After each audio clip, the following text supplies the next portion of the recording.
Oi pessoal, nesse vídeo nós vamos explicar os comandos básicos da linguagem de programação Go, utilizando 3 exemplos bem basiquinhos para introduzir vocês a essa linguagem bem dinâmica.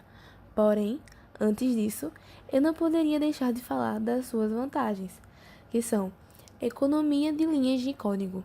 Isso, você pode escrever um comando ou declarar uma variável em somente uma linha de código, como você vai ver nos próximos 3 exemplos. O tempo da divisão do processamento também é mais rápido e também ele é bem produtivo. O Google mesmo criou o Go lá por 2009, com o intuito de, como seus desenvolvedores estavam trabalhando no mesmo projeto, as linhas deveriam ser simples de entender para outros programadores seguirem para as próximas etapas sem problemas, e por isso o Go se tornou uma linguagem mais dinâmica e mais produtiva do que o C++, a linguagem que o Google estava acostumada a utilizar.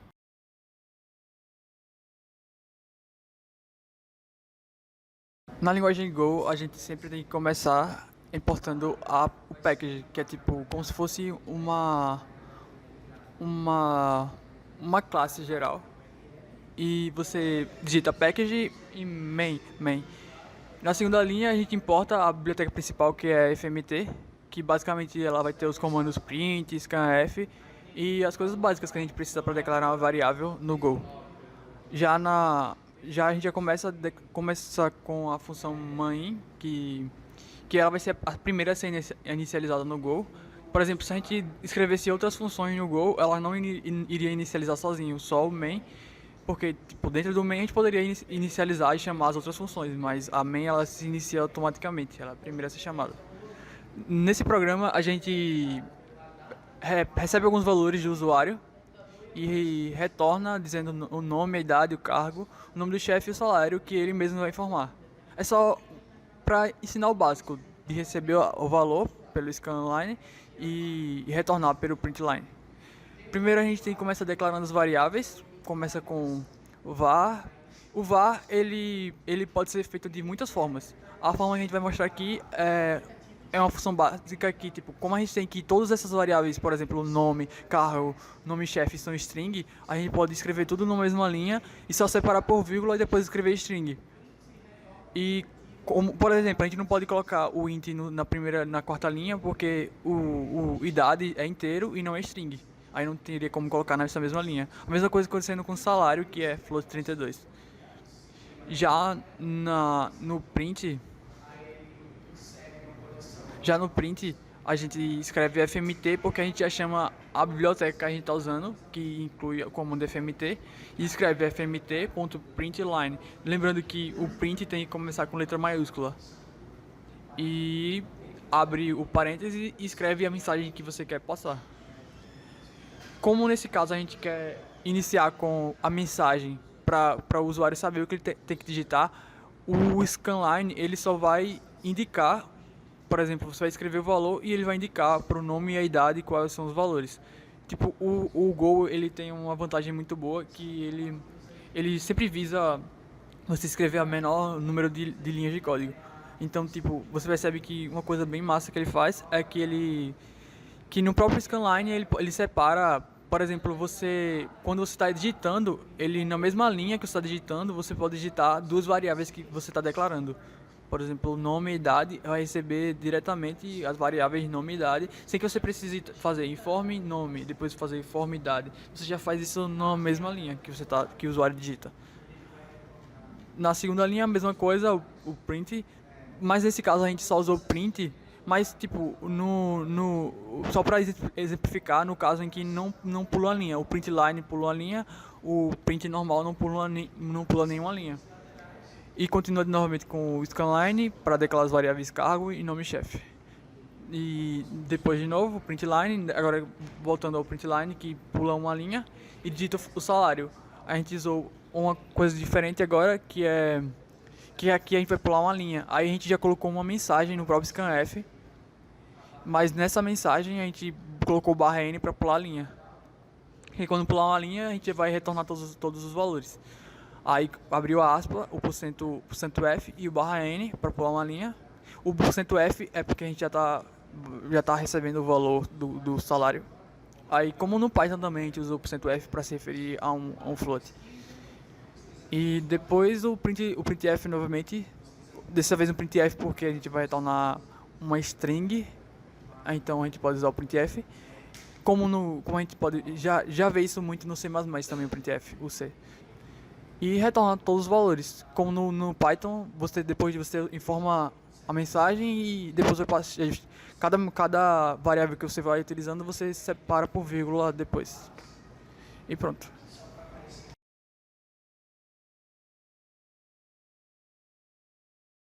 Então, pessoal, nesse exemplo eu vou mostrar como construir uma calculadora em Go, certo? O programa consiste basicamente em receber dois números, escolher o tipo da operação que a gente quer efetuar entre esses dois números, soma, subtração, multiplicação, divisão, e no final a gente vai mostrar o resultado, certo? Estou com o meu Visual Studio aberto, já salvei aqui o arquivo calc.go e vamos lá. Primeiramente criamos o package main, certo? O pacote main. E importamos a biblioteca fmt, que vamos utilizar ela durante o nosso programa. Sempre colocando tudo na função main, certo? Agora, o nosso programa vai ler duas variáveis, dois valores. Vamos criar essas duas variáveis. Abre aqui o var e dentro do var de variável, vamos atribuir o nome da variável, que vai ser o número 1, que vai ser um float, certo? Em Go a gente coloca float 32. E o número 2, que também vai ser um float. Agora, por que float e não inteiro? Como a gente tem a divisão, geralmente o resultado é número decimal, a gente já coloca float, que ele abrange qualquer tipo de valor que a gente vai efetuar na operação. E vamos digitar o tipo da operação, que vai ser um string, certo? Digitou os valores, o tipo da operação e o resultado, que vai ser também float, certo? Com as quatro variáveis definidas aqui em cima, vamos pedir agora para o usuário digitar os valores. Primeiramente chamamos fmt print e vamos pedir para o usuário digitar o valor. Digite o número. Vamos ler com o scanline a variável, que vai ser o número 1. Sempre colocando o comercial, certo? Antes da variável.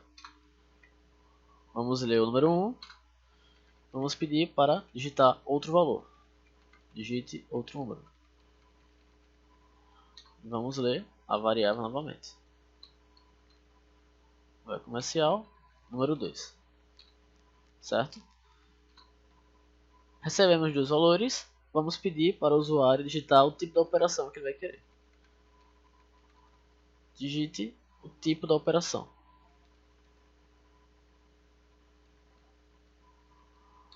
Vamos ler, né, essa string que ele vai digitar. Scanline. E o tipo. Certo. Feito isso, com as três variáveis que a gente recebeu, a gente vai criar uma estrutura condicional para essa variável tipo. Se o tipo for igual a mais, vamos efetuar a adição. Não precisa colocar parênteses, não vai dar erro, né? Go tem essa característica aqui da condição dela. Abre as chaves e vamos colocar o que a gente vai querer. A gente vai chamar o resultado, que definimos lá em cima, e fazer a soma dos dois números, que é o mais, número 2. E no final a gente vai printar o resultado. Print resultado. Certo. Já criamos um if, mas são 4 operações. Nas outras 3 condições a gente vai usar o else if, certo? Se ele não digitar o mais, vai entrar na outra condição, que é o tipo igual a menos, certo? abre a chave, chama o resultado e faz a subtração entre os dois números, número 1 e número 2, e printa o resultado, certo? Vamos copiar essa estrutura para não ter que digitar tudo de novo. Vou colocar aqui embaixo. Agora vai ser multiplicação. A gente simplesmente muda aqui o valor o tipo da operação para multiplicação.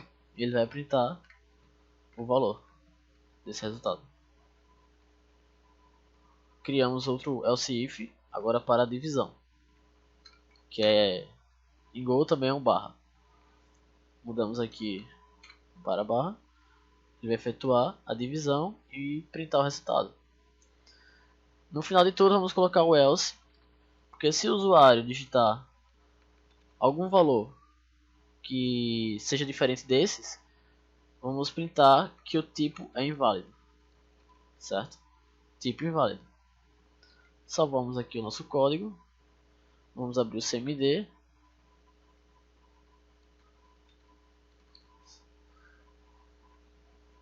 E executar nosso programa. Go, run e o nome do arquivo, que está salvo aqui em downloads. Vai pedir para digitar o número. Vamos fazer aqui uma soma bem simples. 2, 2. A gente vai somar os dois. Aqui. Mostrou 4. Para subtração agora. 4, 2. Vamos subtrair 2. Certo, galera? Então é basicamente isso, bem simples. É nóis.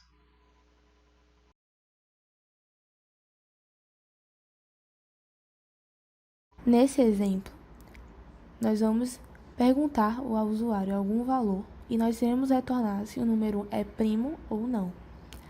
Lembrando que o número primo é divisível por 1 e por ele mesmo. Na primeira linha, nós temos o package main, como já foi explicado nos exemplos anteriores. Na segunda, o import é a biblioteca fmt. E na terceira, função main, que é a função principal, também já explicada nos exemplos anteriores. Na quarta linha, nós temos a variável x já sendo declarada como um inteiro, var x int. E na quinta linha, nós estamos printando a pergunta que nós vamos perguntar ao usuário. No caso, o digite um valor. Nós estamos requisitando esse valor ao usuário. Na sexta linha, nós estamos atribuindo o valor que vai ser digitado ao usuário na variável x. Lembrando que ela foi declarada como inteira na quarta linha. Na sexta, nós temos o i, 2 pontos igual a 2, porque já atribuímos o valor 2 como um inteiro na variável i. Lembra que no começo do vídeo foi dito sobre a economia de linhas de código? Pronto, esse é um exemplo. Foi declarada o dado 2 já como um inteiro numa mesma linha de código. Ou seja, nós temos a variável 2 pontos igual a 2. Então, ou seja, os 2 pontos e igual seria para declarar o certo dado já como um inteiro. Na linha seguinte, nós temos o for para cada valor de x que será dito para o usuário. Se o valor de x for maior do que 2, a estrutura condicional if, na linha seguinte, nós teremos: se a divisão de x por i de resto igual a 0, retorne que ele não é primo. Observe que nós temos a estrutura condicional da porcentagem e o igual a 0, que declararia se o resto da divisão entre x e i foi igual a 2. Se for, você já, como dizemos na linguagem comum de programadores, já breca. Caso o resto da divisão não for 0, nós temos nas linhas seguintes o contador para repetir aquela mesma operação e a estrutura condicional. Se o valor 2 foi igual ao valor de x, que foi dito pelo usuário, menos 1, então retorne que ele é primo.